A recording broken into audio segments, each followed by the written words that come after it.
Yeah, you can. Like per Okay, it's started.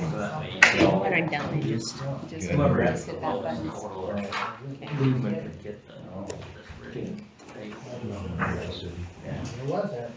I think said it was like 600. What the numbers were.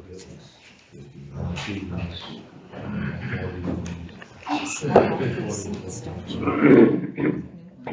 Sure, that's right.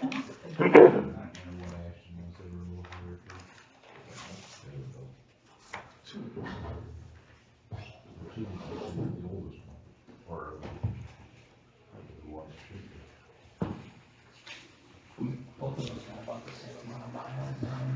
Yeah. Are they both easy?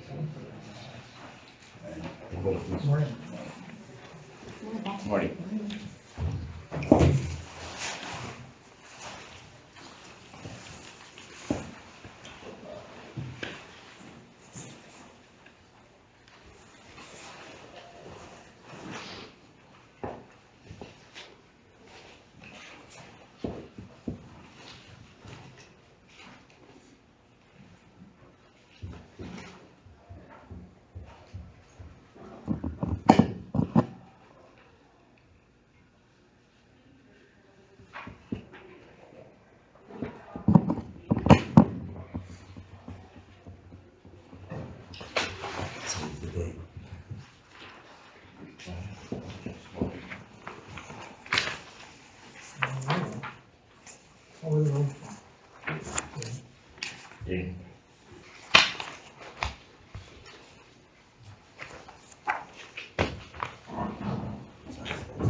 It's 8:30, we'll open the Osceola County Conference Board meeting. I'll take a motion on the agenda. I'll make that one. Second. All those in favor? Hi. All those opposed, same sign. Motion carries. Approval of the February 15th, 2023 minutes.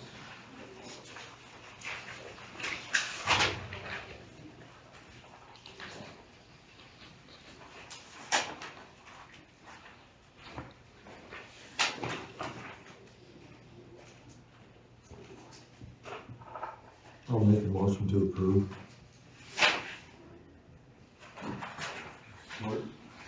All those in favor? All those opposed, same sign. Motion carries. Now we are on to the assessor's proposed fiscal year 2024-25 assessment. Before I get there, I just want to talk a little bit about a couple inserts I put in there. The 2023 assessed value, the work that we did last year. I know most of you have seen that page before, but just want to reiterate all the increases across the board that took place. They didn't all happen in round one. It was a little tricky to get to those increases, but you know, by law we were required, either we did it or the state was going to do it. So that's how the values ended up.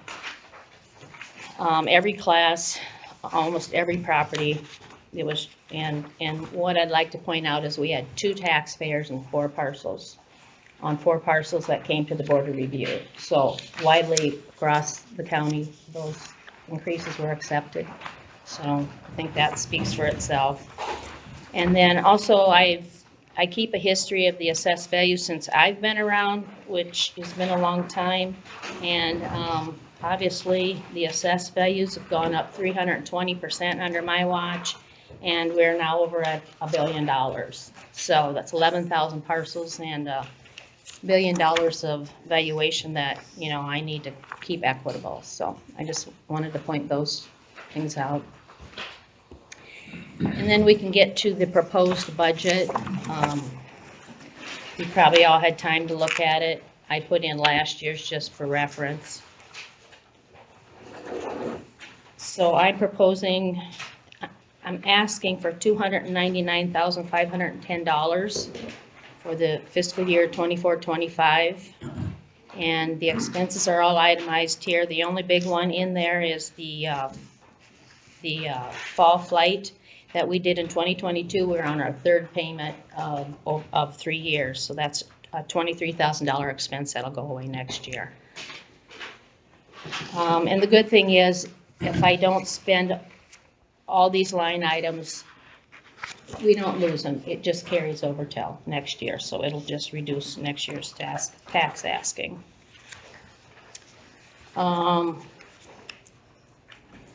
And Mark and Kristen, if you have any questions, please just interrupt and ask questions. I know it's your first meeting and you're more than welcome to ask questions.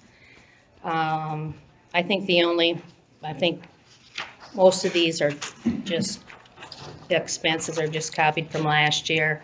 If we get up to salaries, supervisors approved a 4% increase across the board. What I'm asking with my salary is just to look at it as a total salary. I get a salary and a stipend for managing the GIS.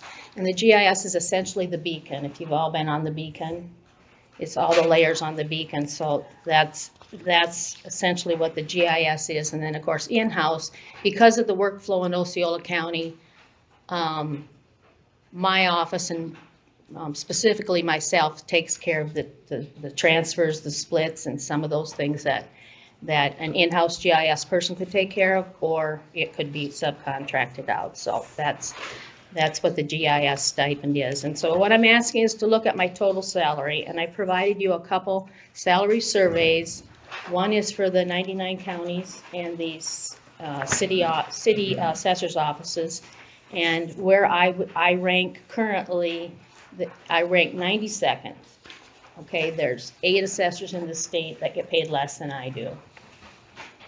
If you look at just my district, there's 1 assessor in my district, 21 counties, and that's a new hire that gets paid less than I do. So I'm asking that you look at my total salary, and as opposed to just splitting out the salary with the 4% increase in the GIS stipend.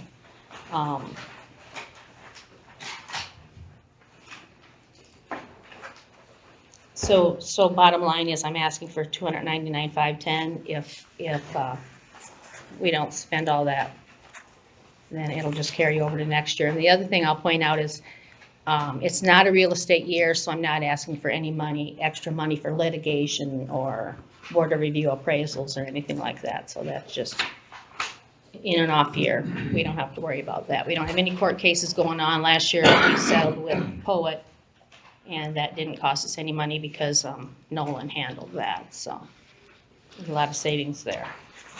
How did that ever turn out? We offered them 10%. They got motivated because it got to the point where they had to start spending some money and doing some appraisals, and their tax rep was, you know, probably ready to bill them. So they reached out to us.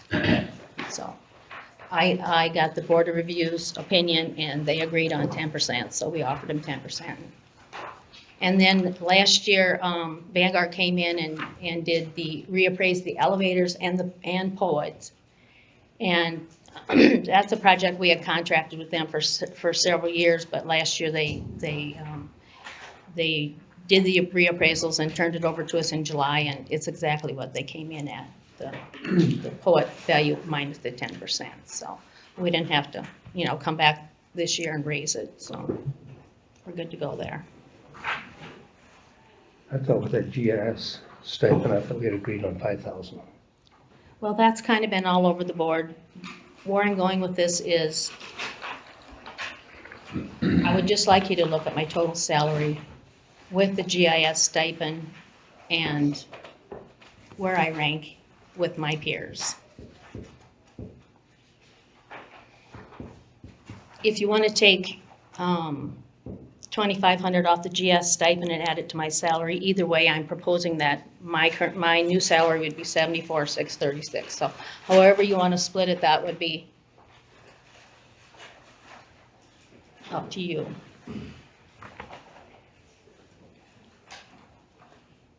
And I don't understand where the stipend, I know where it come from, but I didn't think we approved 7,500.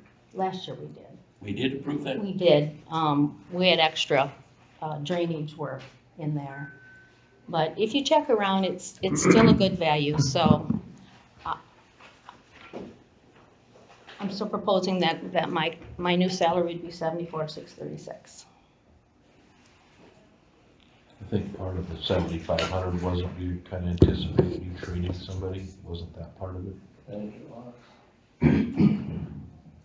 If Oh, we well, didn't get a- when I don't do GIS any longer, we either contract it out, another office takes over, or I would have to hire a clerk and give them some of those duties. Still, for the way the Osceola County work flows, deeds come into the recorder, they go to the auditor, they come over to me, but when there's a survey that gets recorded and needs to get split, then the auditor comes to me, they ask me to draw it out.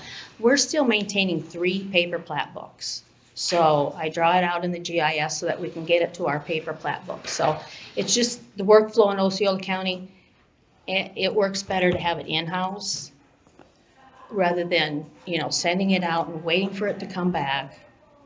So, I'm sure with a smaller county like we are, it's easier to handle that way because we have roads every mile. Where you go to Clayton County, where I was at for 21 years, there's no road goes here and there. So it's got to be pretty difficult for them to split that up, doesn't it? As they compared to probably, square they're bigger, sections. so they would have an in-house They are person doing bigger. all that. But I also am very familiar with the way, the process and the way the maps are supposed to look. So when I go in and there is a survey, then I can add some footage or the road width, and I just can keep tweaking it and making it better. And it's what I've done. I pushed for the GIS. I offered to do the work with Schneider to, work out all the discrepancies, because you don't just dish this out and have them produce a beautiful GIS. There's a lot of work that goes into creating it and then maintaining it. And anybody that's been on the beacon, a transfer goes through and you expect to see that, and it's out there. So I think, we've never really been a leader, but I think this is a really, really great enhancement that we've been able to offer. Where are we at with the succession plan that was approved at the last meeting? Mike is now chief deputy assessor. No, the bringing in someone to train. We're not gonna spend the money to bring in another person. If and when I decide to retire, then Mike is very capable and he will step up. Even if he's not appointed assessor, he will bridge the gap Rochelle won't have to cover. That was the concern. If and when I retire, if I didn't have a chief deputy, then the auditor would have to do my job. So Mike was able to pass the deputy assessor test. I appointed him chief deputy. So even if he doesn't want my position, he can bridge the gap until the conference board has time to appoint a new assessor, which isn't going to be tomorrow. But we were worried about if I got hit by a bus, I don't remember when, but you did send out your intentions regarding that. I did send out a letter. There was a letter. and you Yeah, I sent out a letter that said he was appointed. that Yep. You were going to continue looking for additional staff. Well, you can see what that did to the Between then budget. and now, I don't know if you've had a meeting since then, but you had. Last year, that budget blew up when we thought about hiring the thing of it is, I don't need another employee. I don't need another employee. you know, we got 2.5, and even in a busier year like last year, it gets a little hairy this time of year, because we have to have assessment rolls out by April 1, but I don't need another employee. So you don't see there's a need for a succession plan in your office, is what you're Well, the saying? succession plan is that Mike will bridge the gap. We've been dealing with this for how many years We now, have. a succession plan? And I've been told repeatedly that Mike is going when you go, so that doesn't really help out the program. Well, I guess that remains to be seen. Mike can retire whenever he wants. He, you know.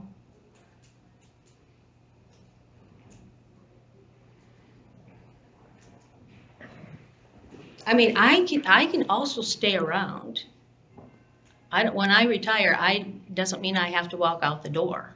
I can step back and I can stay around. And then what, you would be an outside contractor is what Well, you're no, saying? What? or I can just be a part-time as needed. I mean, I've been doing this job for 36 years, okay? I didn't get to where we are because I didn't like what I was doing, and I can't wait to, you know, just dump on somebody. I'm certainly gonna make sure that whoever fills my shoes can have the taxpayers assured that they're gonna be able to do a good job.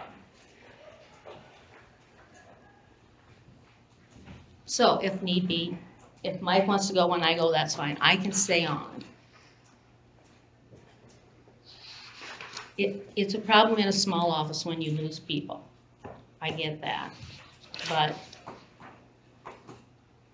some of what I do, a clerk, I could easily train a clerk to do.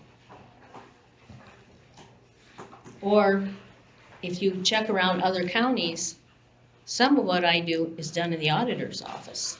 They handle transfer splits. They have the official plat book. So the work could be dished out as well to a different office. But this is how Osceola County does it. This is how we handle our workflow. It's working. And I'm not going anywhere, so I would like to keep serving the taxpayers for a few more years.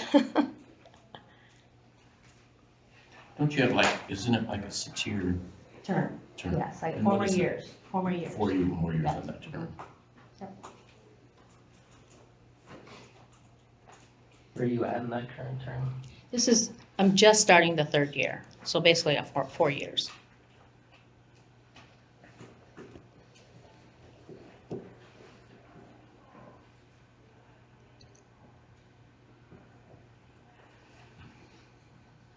Well, I don't know.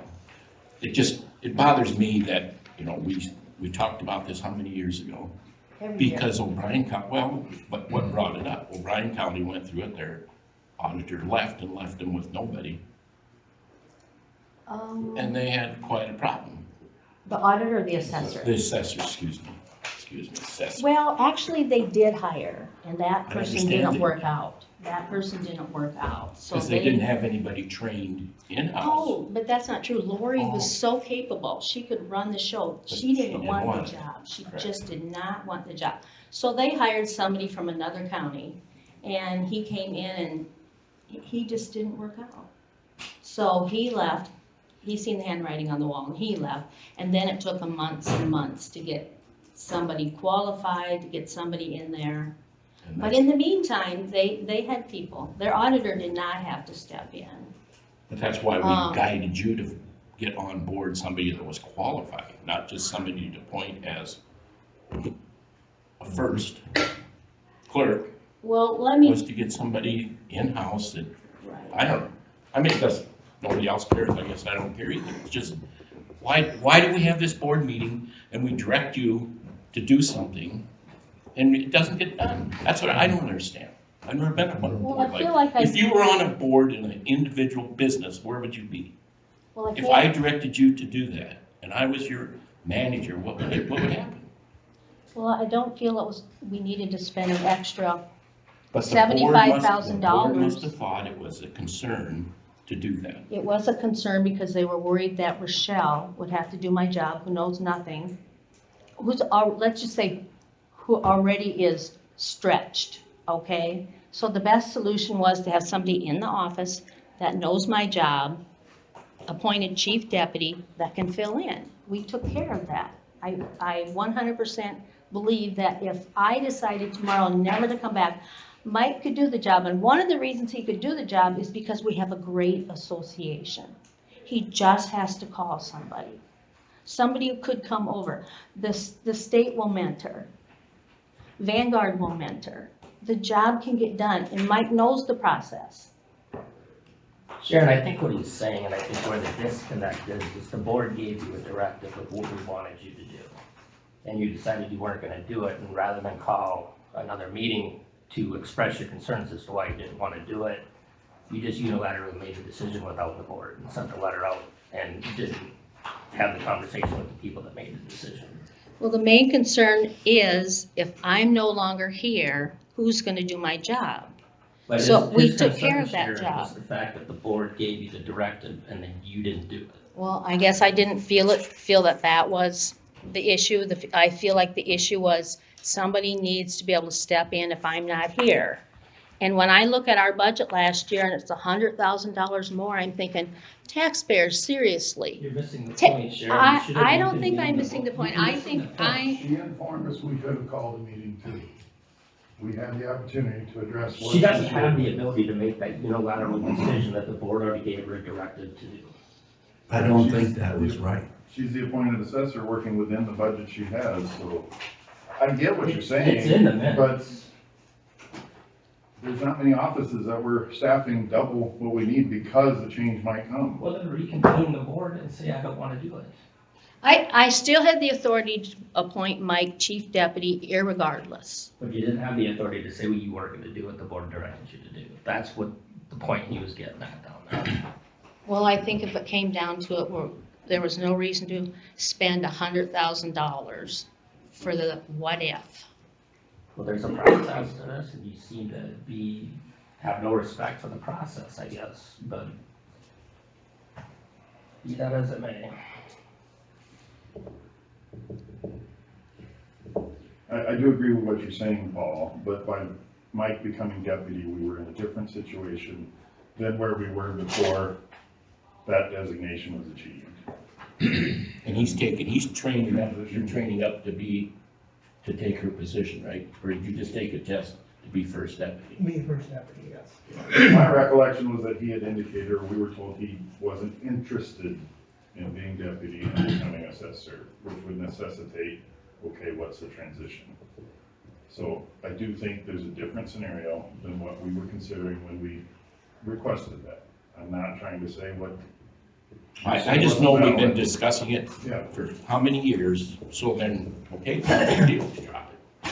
Here, let's, you run your department the way you want, that's fine. Don't ask me to come to a meeting.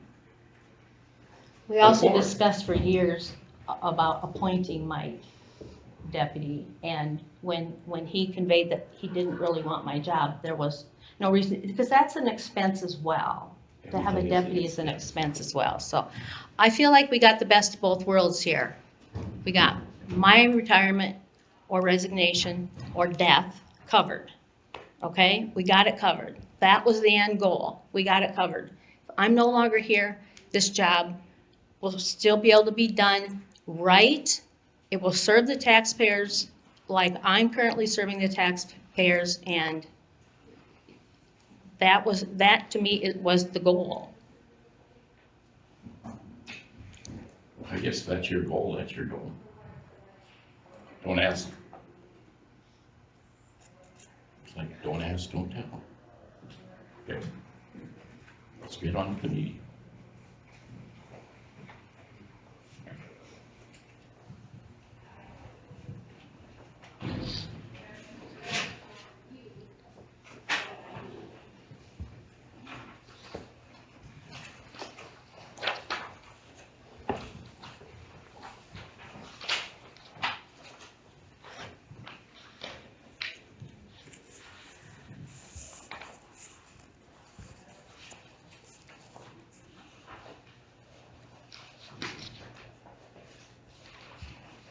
I guess I would like to see the stipend stay a stipend, keep that separate. Would you like to just take that difference and add it to my salary then? Because that would mean I get no raise again. Or 4%. It's like But everybody the else. bottom line is still, I would not get a raise, and it's gonna drop me even further. I'm 92nd, and that's gonna put me back even further. I just don't think that that's warranted. I think this more than makes it up with the abbreviated office hours that you keep throughout the summer. I think it's more than fair.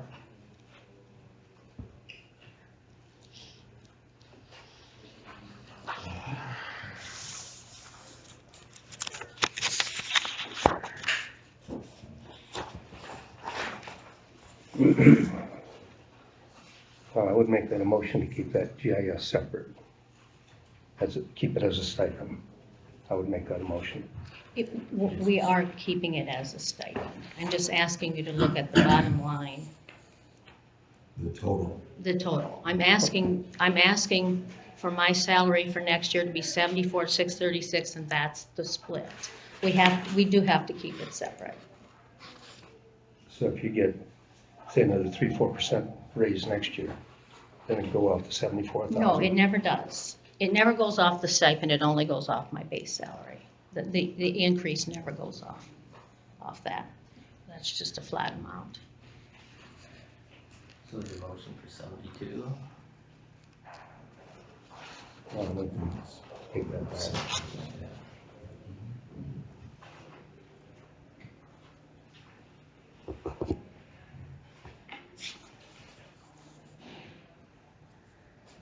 I'd make a motion to accept the budget as presented. I'll second. Mayor? They do request that the same unit, not motion and second. She's provided that information. Somebody else needs to make the second.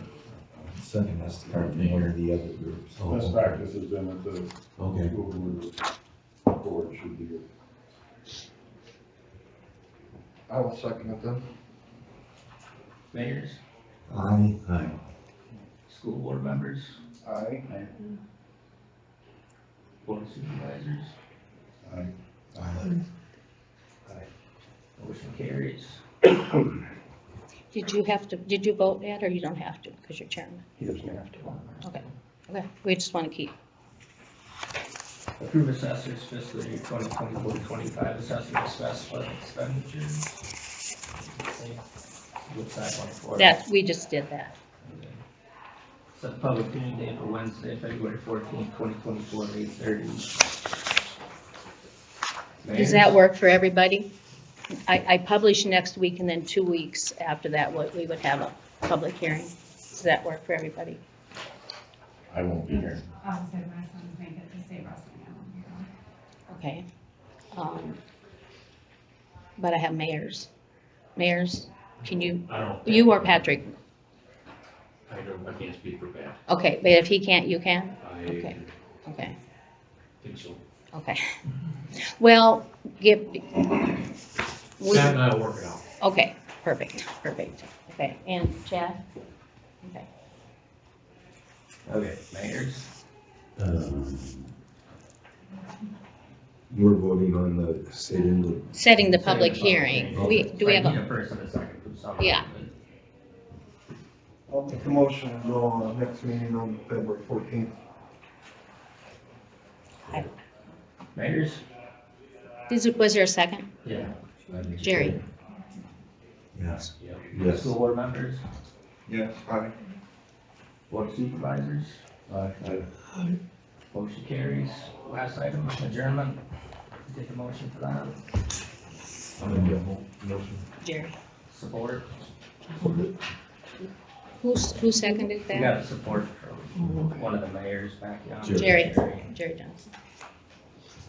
All those in favor?